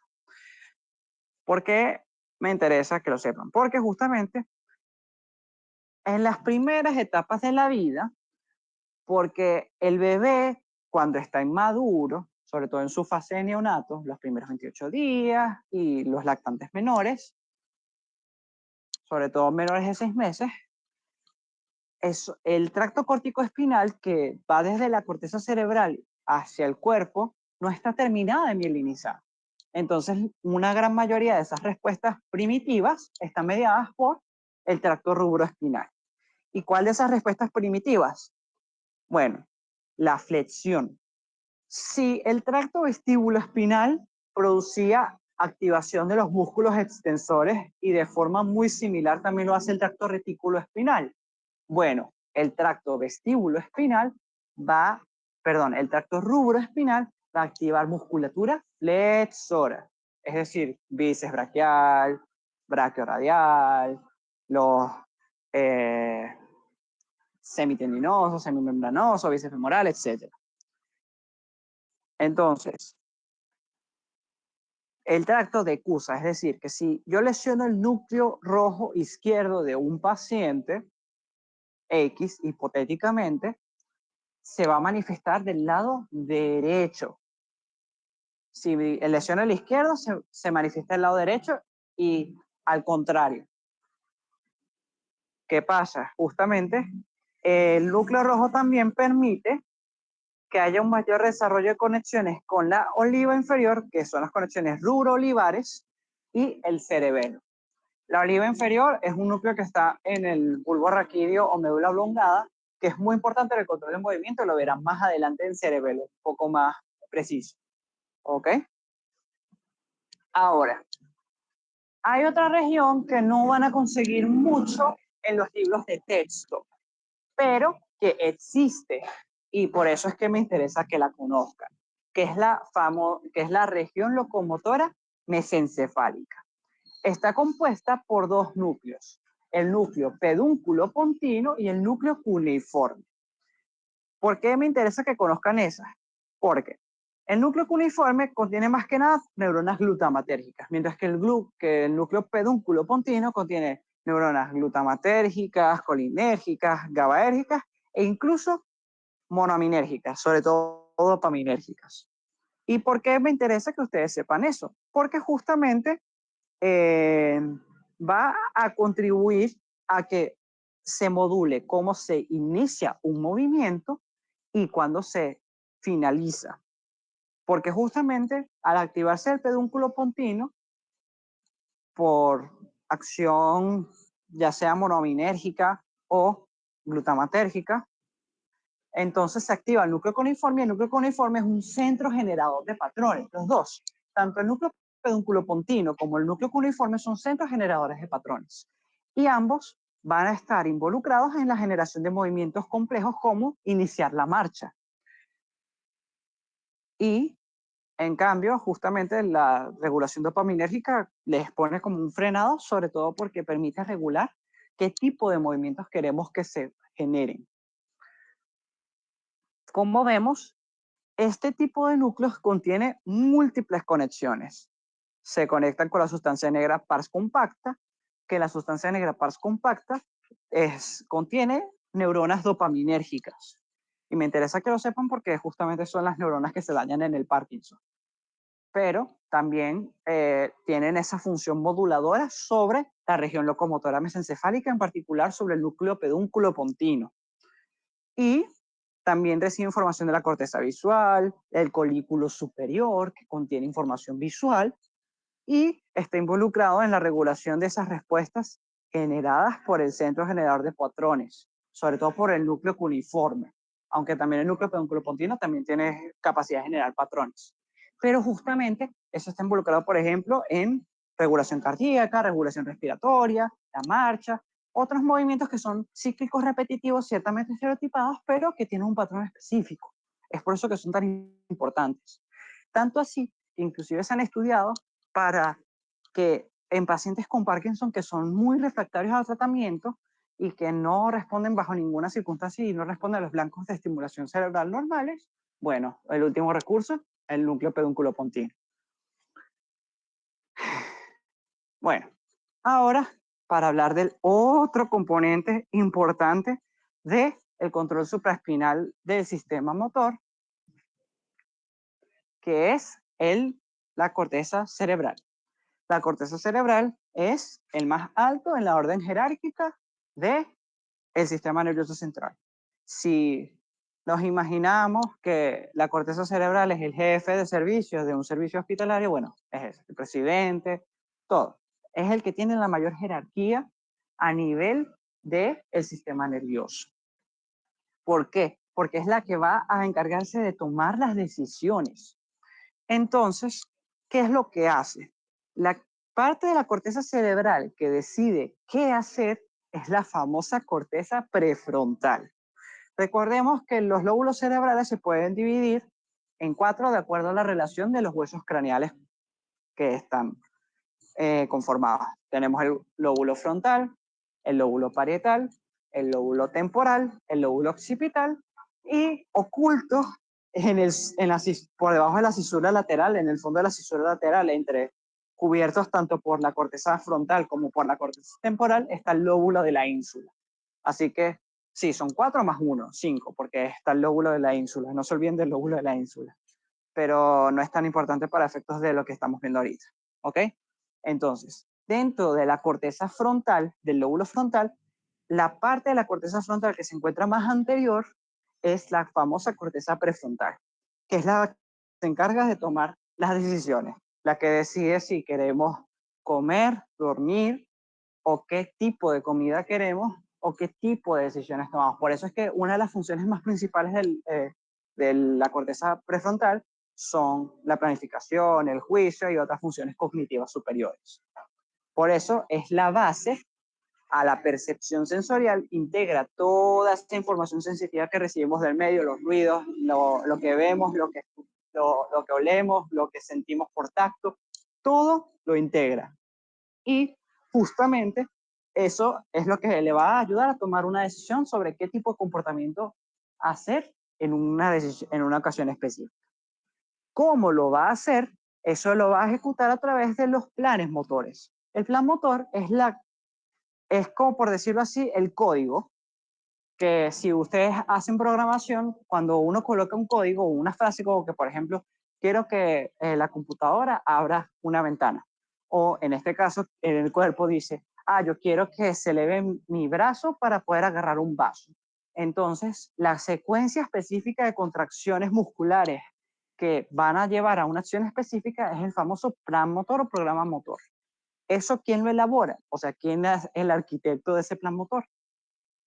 O el programador, la corteza premotora y el área motora suplementaria. Esas dos, las dos. Son muy importantes las dos, porque las dos son las que se van a activar cuando se inicia ese movimiento e incluso cuando finaliza. ¿Ok? Es la que va a redactar la orden. Y la que ejecuta la orden es la corteza motora primaria. Es decir, que la corteza motora primaria es la que se encarga de que de forma específica se ejecute el movimiento que ya delimitó el programa motor de la corteza premotora y el área motora suplementaria. Básicamente, la corteza motora primaria es la que ejecuta todo, la que resuelve todo. Es por eso que es un área tan importante en el cerebro y tan elocuente, como se le dice también. Esa corteza motora primaria se ubica en el giro precentral o giro prerolándico. ¿Qué significa eso? Circunvolución, etc. Que justamente la cisura de Rolando o cisura central es la que va a dividir a la corteza, al lóbulo frontal del lóbulo parietal. Justamente el primer giro cerebral que se ubica anterior a la cisura central es el giro precentral o prerolándico, también lo pueden conseguir, pero el nombre más actualizado es precentral. Ese giro precentral es donde está la corteza motora primaria. Muy importante que lo sepan, el lóbulo frontal. Si se dan cuenta, también es importante que conozcan que, histológicamente hablando, la corteza motora, bueno, la corteza cerebral en general, o neocorteza, como es la más nueva, es la que tiene más capas. Tiene 6 capas. Y justamente las capas más importantes para la corteza motora primaria es la quinta capa, que es la capa de células piramidales internas, porque allí hay células piramidales muy grandes, neuronas muy grandes, que justamente son las que generan los axones que van desde el cerebro hasta la médula espinal, el famoso tracto córtico espinal. Es por eso que son tan importantes y son tan grandes y conducen los impulsos nerviosos rapidísimos, porque eso es lo que permite que podamos ejecutar de una ese movimiento. Entonces, por ejemplo, vamos a decir que yo quiero alcanzar un objeto, como les decía, un vaso sobre una mesa, mediante esa guía visual. ¿Qué pasa? La guía visual, ¿qué es lo que me dice? Por medio de mis ojos, que transmite la información a través de los nervios ópticos y toda la vía visual, que ya la verán más adelante cuando vean sistema visual, hasta la corteza visual primaria que se ubica en el lóbulo occipital. En el lóbulo occipital, la corteza visual primaria va a procesar toda esa información visual y la corteza visual secundaria es un área de asociación unimodal. Unimodal significa que va a organizar una única modalidad sensorial. Y luego, esa área de asociación unimodal, que es la corteza visual secundaria, va a enviar la información a las áreas de asociación multimodales. Las áreas de asociación multimodales son las que son capaces de procesar información de varias modalidades sensoriales. Y justamente, una de estas áreas de asociación multimodal, ¿cuál es? El lóbulo prefrontal, la corteza prefrontal. La corteza prefrontal es una área de asociación multimodal y dentro de la jerarquía del sistema nervioso es justamente de las de mayor jerarquía. Las áreas de asociación multimodales son de las de mayor jerarquía. Luego, esa corteza prefrontal va a tomar la decisión en base a todo lo que está recibiendo. Claro, la corteza parietal posterior va a funcionar de área de asociación en partes multimodal, que también integra parte de esa información. Y justamente es lo que va a permitir de forma multimodal integrar lo que vemos con los ojos con lo que estamos percibiendo táctilmente, ya sea por percepción, etc. Y justamente todo eso lo considera tanto la corteza prefrontal como la corteza premotora, que es lo que están viendo allí, para poder obtener ese objeto. Entonces, la corteza premotora planifica cuál es el programa que va a ejecutar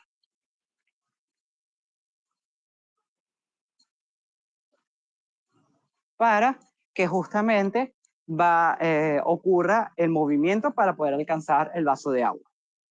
Y justamente eso es ejecutado por la corteza precentral, el giro precentral, que es la corteza motora primaria.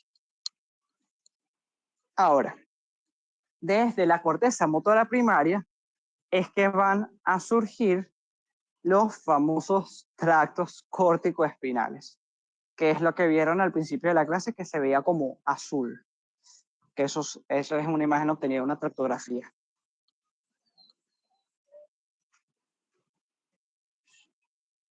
Entonces, el tracto córtico-espinal, como su nombre lo indica, va desde la corteza cerebral, en este caso principalmente la corteza motora primaria o M1, hasta la médula espinal.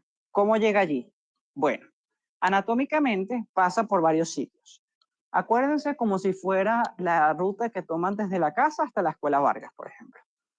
Entonces como que van tomando varias paradas, van pasando por varios lugares. Bueno, imagínenselo como un viaje. Tenemos que el viaje inicia en la corteza motora primaria. Allí está la casita de la neurona, de la neurona piramidal, de la célula piramidal que está en la quinta capa. O sea, la dirección de la neurona del tracto corticoespinal, de una de las principales, sobre todo, por ejemplo, las células gigantes de Betz, que son neuronas piramidales gigantescas, que son las que vemos en esta imagen, que son gigantes. Ven que esas células son grandísimas. ¿Por qué me interesa que sean grandes? Porque justamente tienen una acción grande y esa acción grande permite conducir los impulsos nerviosos rápido. Entonces, las células gigantes de Betz, ojo, no es lo que conforma la totalidad del tracto corticoespinal, pero el tracto corticoespinal justamente se origina de forma principal en la giro precentral, quinta capa, células piramidales internas, células de Betz. Entonces, desde allí van hacia la sustancia blanca, que es lo que conforma la corona radiada. Esa corona radiada incluye varias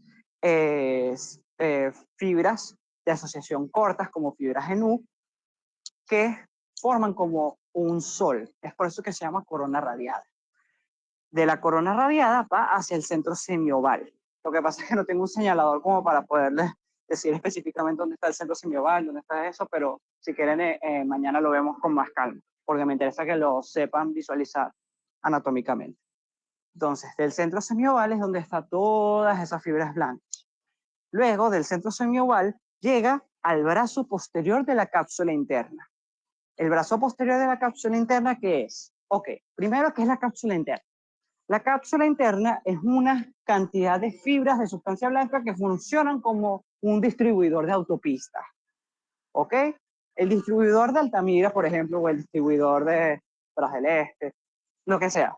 ¿Se imaginan un distribuidor de autopistas, de calles? Justamente la cápsula interna es eso. Funciona como un distribuidor de autopistas, pero de sustancia blanca. Y justamente la cápsula interna, si se dan cuenta, separa al tálamo de, núcleo, de los núcleos basales. Todos estos son conceptos nuevos, por eso es que lo estoy explicando lento. Entonces, luego tenemos que ese tracto de haces blancos, dependiendo de dónde esté dentro de la cápsula interna, hay 5 partes. Está el brazo anterior, está la rodilla, está el brazo posterior, está la porción sublenticular y está la porción retrolenticular. Se llaman así sublenticular y retrolenticular por la relación que tienen con el núcleo lentiforme. El núcleo lentiforme es lo que contiene el putamen y globo pálido, que es parte de los núcleos basales. ¿Ok? Pero de todas esas 5 cosas, solo me interesa que se lleven una, el brazo posterior, porque es por el brazo posterior que va lo que sería el tracto córtico espinal. Porque, ¿qué pasa? Claro, el cerebro como inerva del cuello para abajo con el tracto córtico espinal, pero como inerva del cuello para arriba con el tracto córtico nuclear. Nuclear porque va hacia los núcleos de los nervios craneales, los núcleos motores. Y esos van no por el brazo posterior, sino por la rodilla de la cápsula interna. Pasan por la cápsula interna, pero pasan por partes distintas, pues. Por el brazo posterior pasa es el tracto córtico espinal. Por la rodilla pasa el tracto córtico nuclear. Entonces, de ese tracto de la cápsula interna pasa a los pedúnculos cerebrales que están en el mesencéfalo. Los pedúnculos cerebrales es como el puente, bueno, no quiero decirle puente porque si no lo confunden con el puente, pero es como la conexión que hay de cables entre la cápsula interna hasta el mesencéfalo. Es por eso que eso es lo que permite que el cerebro se conecte con la médula espinal, pues. Entonces, tenemos lo que sería los pedúnculos cerebrales y lo que va hacia los núcleos motores de los pares craneales o nervios craneales es lo que es el tracto córtico nuclear o córtico vulvar. Claro, no quiero que quiero que se queden más con el nombre córtico nuclear que el nombre córtico vulvar, porque recuerden que no todos los núcleos motores de los nervios craneales se encuentran en la médula oblongada o bulborraquídeo. También hay en el puente y también hay en el mesencéfalo. Es por eso que son tractos córtico nucleares. Ahora, también hay parte de esas fibras que dan unas ramas colaterales, que es lo que se llama tracto córtico pontocerebeloso. ¿Por qué me interesa que sepan que existe el tracto córtico pontocerebeloso? Que como su nombre lo indica, va de la corteza al puente y del puente al cerebelo. Porque justamente envían hacia el cerebelo algo que se llama copia corolaria. La copia corolaria es como cuando uno hace un respaldo de una información en un USB para que se guarde.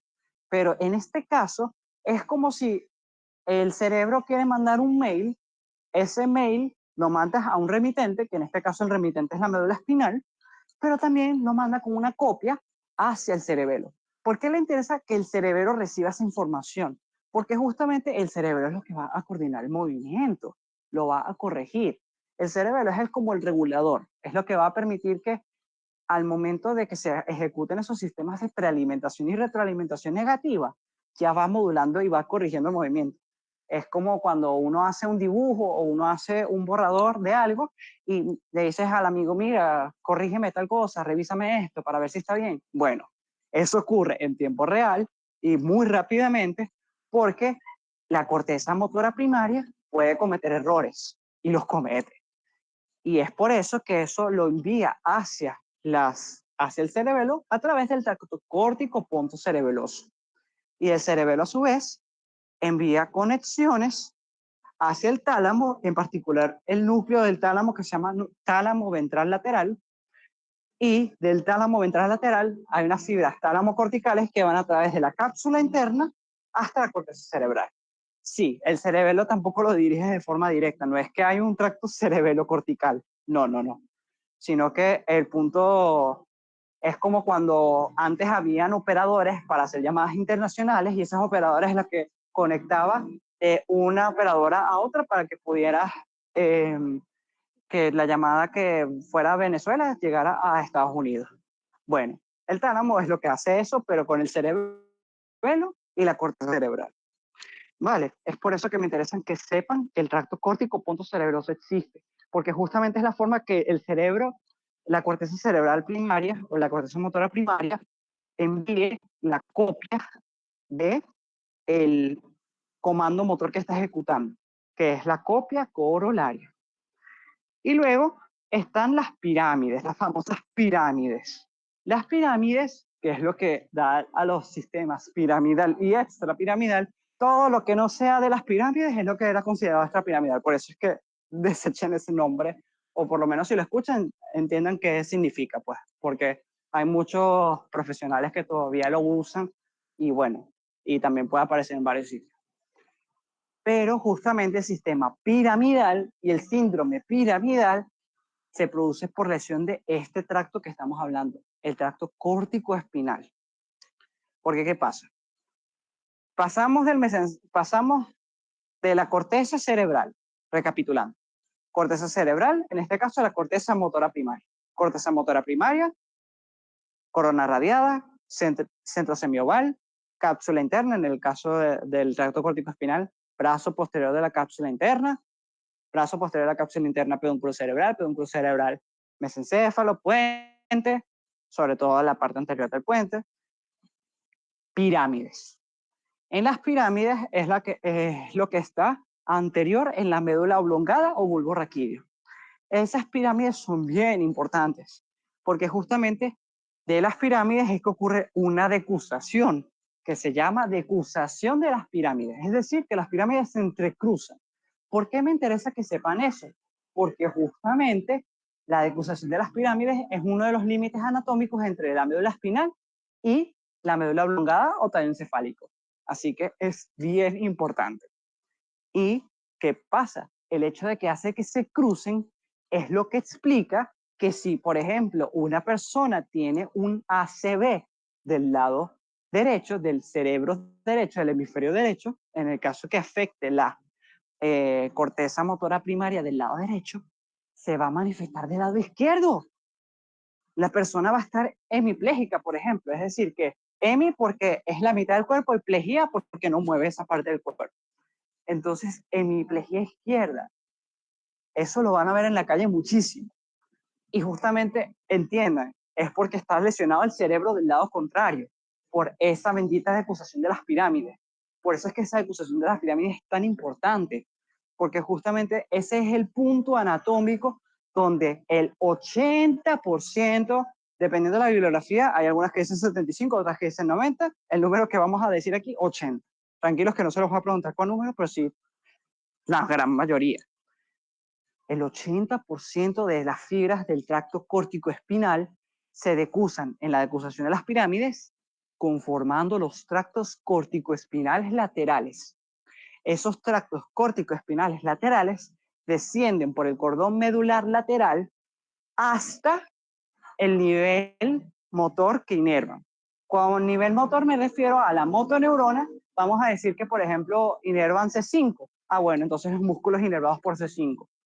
O el nivel motor de T12 o nivel motor de L1 y L2 de los distintos niveles de la médula espinal. Bueno, eso es lo que va a ir inervando el tracto córtico-espinal lateral. Y el tracto córtico-espinal anterior es el restante de fibras de las pirámides que se quedaron del mismo lado y no se cruzaron. No hubo decusación. ¿Cuándo se cruzan? Una parte se cruza 2 niveles espinales antes del nivel que inervan. Por ejemplo, las fibras del tracto córtico-espinal anterior que inervan C5 se van a decusar en C3, pero eso ocurre en la misma médula espinal, no en la decusación de las pirámides. La decusación de las pirámides es lo que separa a los tractos córtico-espinales de tracto córtico-espinal anterior y tracto córtico-espinal lateral. Entonces, esos tractos córtico-espinales lateral y anterior, o bien ese medial, yo eso lo voy a cambiar para la clase que voy a subir al Drive. Tanto lateral como anterior se origina principalmente de la capa 5, de las 6 capas de la corteza cerebral se origina la capa 5, incluyendo a las células gigantes de Betz. Y eso es el 40% del tracto corticoespinal. Pero si es el 40%, entonces, ¿cuáles otras fibras también están en el tracto corticoespinal?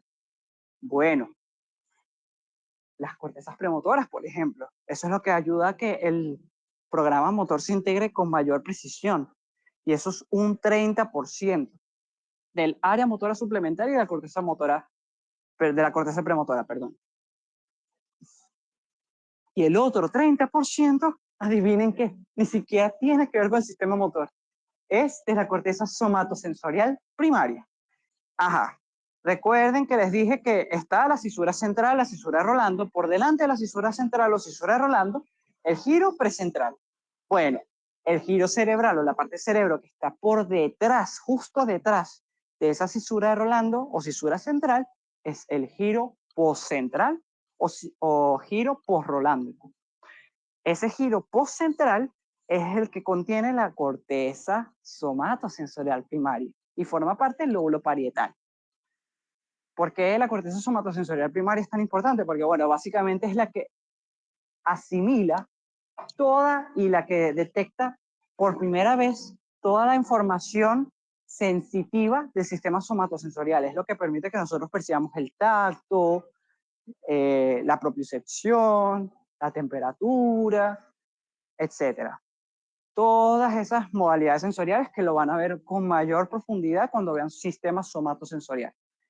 Entonces sí, pero ¿por qué al cuerpo le interesa que, bueno, si es que tuviera esa conciencia, no la tiene, pero ¿por qué en ese contexto el cuerpo necesita que el tracto corticoespinal también tenga fibras sensitivas? Bueno, porque justamente permite integrar de una forma más específica esa famosa organización somatotópica. ¿Recuerdan del homúnculo que les comenté? Bueno, un canadiense que se llama Wilder Penfield, bueno, se llamaba porque ha fallecido lastimosamente, Wilder Penfield se puso a estimular con un electrodo distintas partes del sistema del cerebro. Eso es lo que se llamó un mapeo cortical. Y al hacer ese mapeo cortical se dio cuenta de que cuando estimulaba distintas partes del cerebro, estimulaba distintas partes del cuerpo. Por ejemplo, si estimulaba más hacia arriba en el cerebro, entonces esa persona que estaba despierta cuando lo estimulaba, movía el tronco. O si estimulaba más hacia abajo, estimulaba la cara. O si estimulaba más hacia la cara medial, que está dando la cara hacia la cisura interhemisférica, entonces las piernas. Y bueno, justamente dependiendo de cómo era la representación de cada parte del cuerpo dentro de esa corteza motora primaria, esa somatosensorial primaria, es que describió los famosos homúnculos de Penn. Hay un homúnculo motor y un homúnculo sensitivo. Y justamente esa integración y ese modelo interno que tiene el cerebro del cuerpo es lo que está integrado en ese tracto corticoespinal. Y es por eso que el tracto corticoespinal es tan importante que tenga esas fibras sensitivas, porque le permite determinar de cuál parte del cuerpo es la que se está moviendo y cómo lo está haciendo.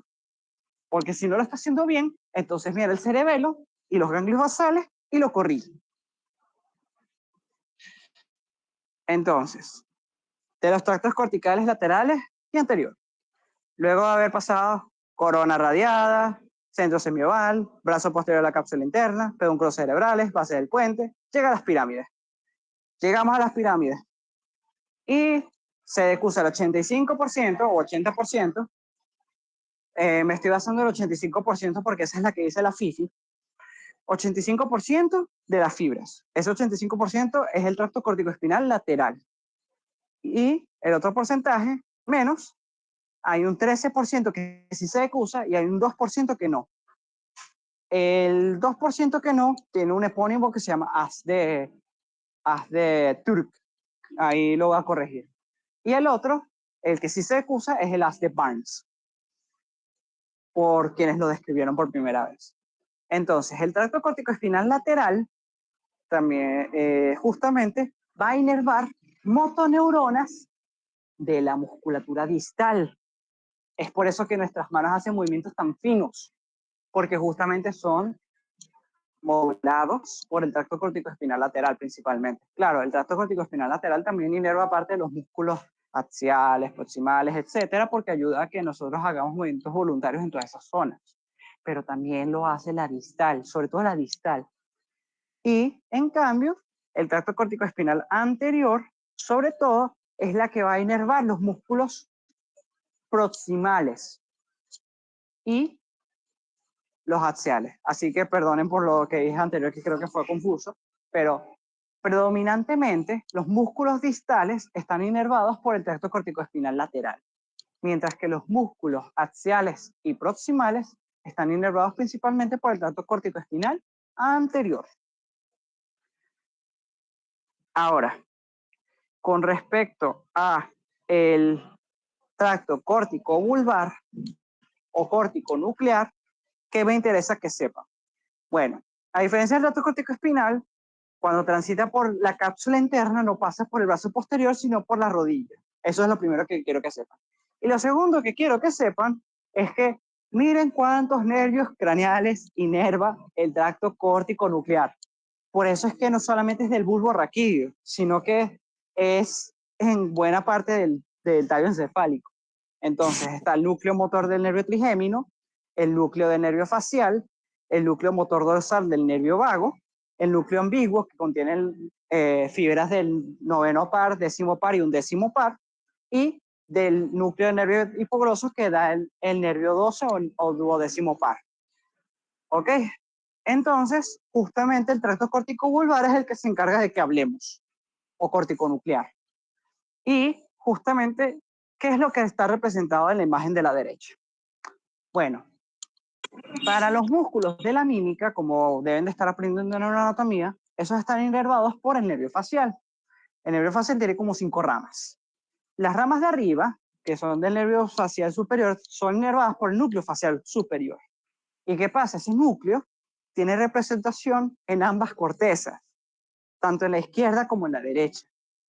Es por eso, por esa representación bilateral, que cuando hay una parálisis facial central, es decir, porque afectamos al núcleo, al tracto corticonuclear que afecta al núcleo del nervio facial, porque hay lesión a nivel del sistema nervioso central, si se dan cuenta, como el núcleo superior está inervado por ambas. Ok, no hay problema.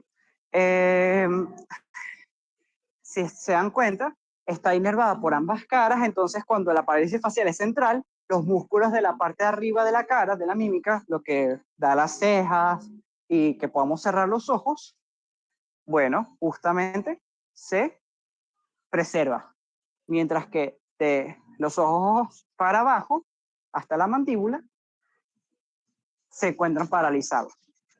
En cambio, una parálisis facial periférica que afecta ya al nervio facial en su trayectoria, lo que uno conoce neuroanatómicamente desde el origen aparente hasta que inerva los músculos de la mímica facial, entonces afecta toda la mi cara.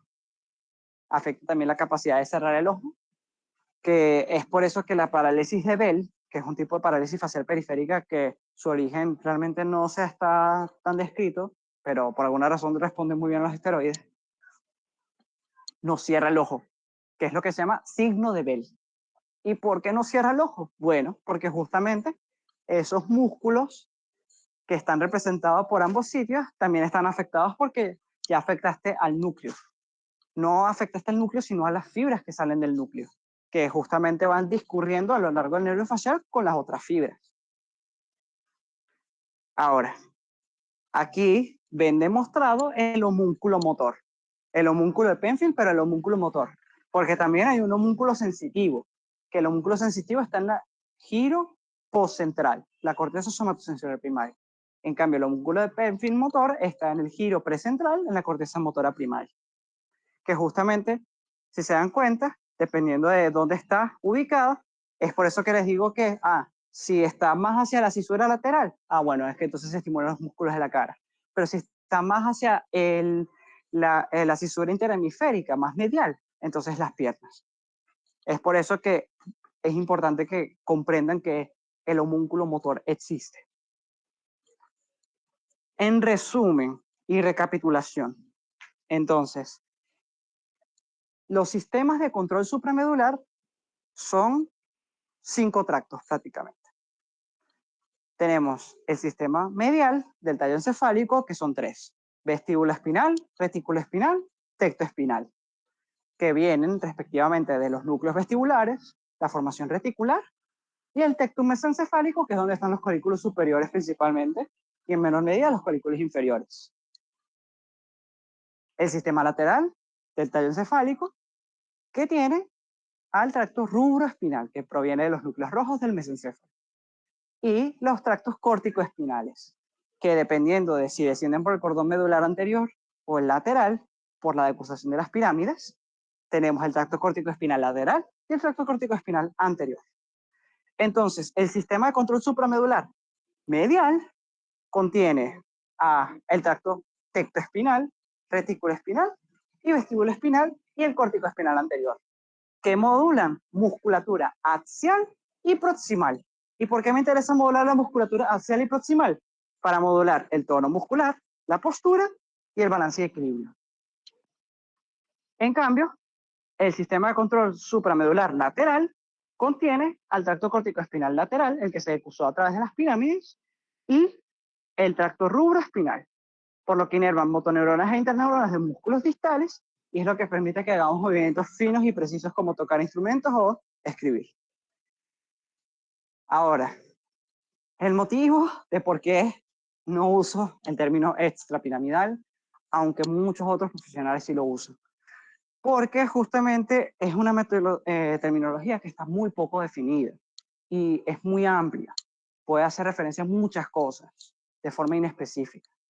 Es por eso que no se debería de usar. Pero igual que sepan que cuando dicen, que por ejemplo, ese medicamento produce síntomas extrapiramidales, bueno, es porque afecta a otros sistemas motores que no son del sistema piramidal. Y el sistema piramidal, pero esa nomenclatura sí la utilizamos y esa sí es importante, porque afecta el tracto corticoespinal. ¿Y por qué me interesa que sepan que afecta el tracto corticoespinal? Porque justamente se ubica en las pirámides vulvares, que son las que se decusan. Y es por eso que si se lesiona el cerebro izquierdo, las manifestaciones van a ser del lado derecho y viceversa. Si se lesiona el cerebro derecho, las manifestaciones van a ser del lado izquierdo. Ya aquí entonces queda la recapitulación. Muchas gracias por acompañarme todo este momento. Igual forma, vamos a repasar e integrar un poco todos estos conceptos que vimos hoy y mañana. Duérmanse temprano para que puedan venir descansados. Y bueno, descansen.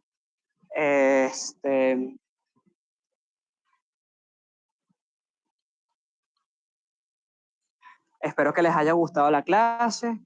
Lamento un poco las interrupciones, que el sitio donde estoy, que tiene que tener mejor conexión, hay mucha interferencia sónica. Pero bueno, cualquier duda, a través del correo de la cátedra estoy disponible. Y bueno, espero que descansen, estudien, asimilen.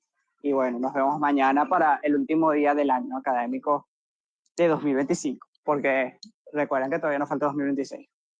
Muchas gracias por acompañarme. Nos vemos.